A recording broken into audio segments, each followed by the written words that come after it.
In 1324, a man left West Africa for Mecca. He brought with him 60,000 people, 500 servants, 100 camels, each camel carrying 300 pounds of pure gold. By the time he arrived in Cairo, he had accidentally destroyed the Egyptian economy. By the time he reached Mecca, the price of gold across the entire Mediterranean world had collapsed so completely that it would take 12 years to recover. He wasn't trying to cause an economic crisis. He was just going on a pilgrimage, and I carried his gold. This is my life. Before we talk about the pilgrimage, you need to understand who this man was. Mansa Musa, emperor of the Mali Empire, ruler from 1312 to 1337. Historians and economists have attempted to calculate his wealth in modern terms. The number they keep arriving at, $400 billion, not million, not billion, 400 billion. That makes him not just the richest person in history, but richer than any person who has ever lived by such a margin that comparison becomes almost meaningless. Where did this wealth come from? The Mali Empire sat on top of the most extraordinary natural resources in the medieval world. Gold. The Bambouk and Bure gold fields produced more gold than anywhere else on Earth. At its peak, the Mali Empire produced approximately half of the world's gold supply. Salt. In the medieval world, salt was worth its weight in gold, literally. The Mali Empire controlled the trans-Saharan salt trade completely. Ivory, copper, cola nuts, every luxury good moving between sub-Saharan Africa and the Mediterranean passed through Mali and paid tax to Mansa Musa.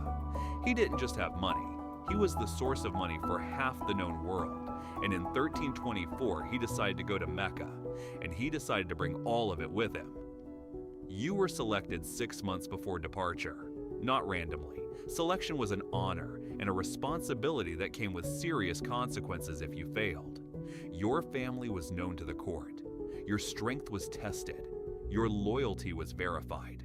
Your knowledge of the desert routes was examined carefully. You were given a uniform, fine cotton robes in the imperial colors. Not because comfort mattered, because the emperor's procession had to look magnificent at all times. Every person in it was a statement of Mali's power. Your specific role, carrying gold on the segments of the journey where camels could not go, through narrow mountain passes, across certain river crossings, into the cities where the emperor walked on foot and his carriers walked beside him.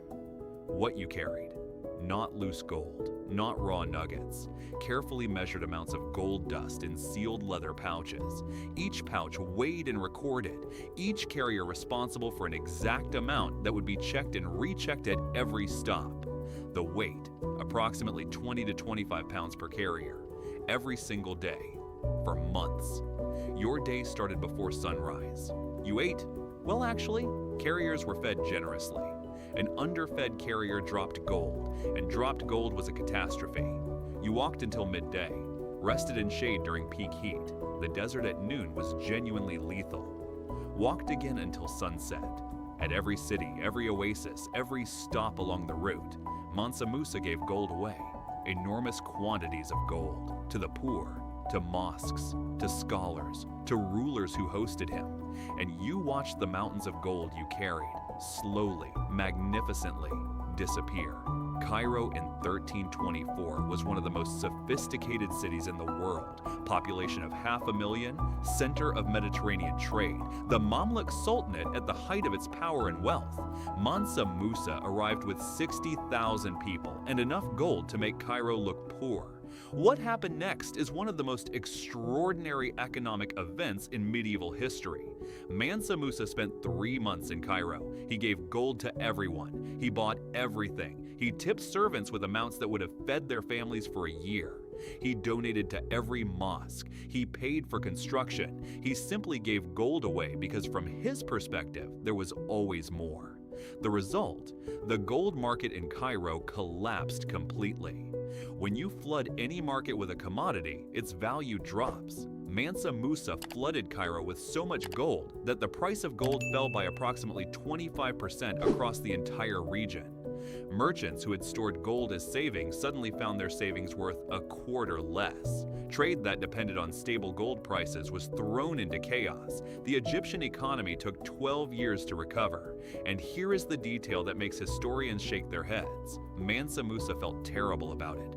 On his return journey, he actually borrowed gold back from Cairo's merchants at high interest rates, deliberately, to try to reduce the gold supply and push prices back up. The richest man in history accidentally crashed an economy with charity, and then tried to fix it by paying interest on gold he didn't need. History has never seen anything quite like it. After 3 months in Cairo, the procession continued, through the Sinai Peninsula, up through the Levant, south again toward the Hijaz, toward Mecca. The journey from Mali to Mecca covered approximately 6,000 kilometers, on foot and camel, through some of the most brutal terrain on Earth. The Sahara alone, which you crossed in the early weeks, killed people, not through dramatic sandstorms necessarily, through slow, relentless heat, through water running out at the wrong moment, through feet that simply gave out after hundreds of miles of sand. Of the 60,000 people who started the journey, not all of them finished it. Some died of heat and exhaustion. Some fell ill and were left in cities along the route with money to care for them. Some simply disappeared into the desert. As a gold carrier, you had certain protections you were too valuable to lose. Water was always available for you before others. Rest was enforced for you even when less important members of the procession kept walking. But you saw what happened to those without that protection, and the gold you carried that had felt so heavy in Mali began to feel heavier still. Not physically, but in what it meant. Who had it? Who didn't? What it protected you from and what it couldn't protect others from. You had crossed half the known world, and you were still walking. Here is what makes the story truly extraordinary. Most of what we know about Mansa Musa in the Western world comes from one single source, the Catalan Atlas of 1375, a magnificent medieval map of the known world, made 50 years after the pilgrimage.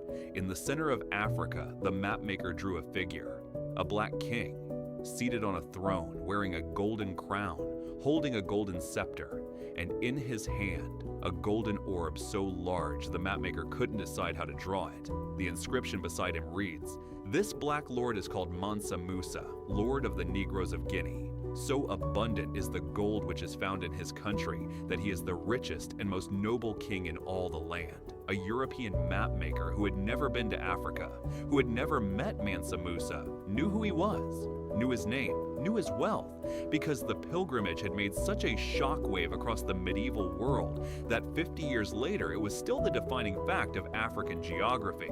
The pilgrimage also changed Mecca and Medina permanently. Mansa Musa funded the construction of mosques and madrasas along his entire route. He brought Egyptian architects back to Mali and built the Jinguereber Mosque in Timbuktu, which still stands today. He brought back scholars, poets, architects. He turned Timbuktu into one of the greatest centers of learning in the medieval world, a city with 25,000 university students at a time when Oxford had a few hundred. One journey, one man, and the world was never quite the same again. The return journey was different, quieter. The gold, which had seemed infinite when we left, was genuinely depleted now. What had taken years of mining to accumulate had been distributed across half the world in a single journey. The camels carried less.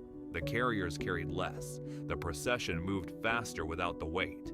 Mansa Musa returned to Mali in 1325, 1 year after departure. He came back with something more valuable than gold. He came back with architects who built him cities, scholars who filled his libraries, poets who recorded his deeds, and a reputation that had spread to every corner of the medieval world. His empire, already the largest in Africa, entered its golden age. Timbuktu became legendary.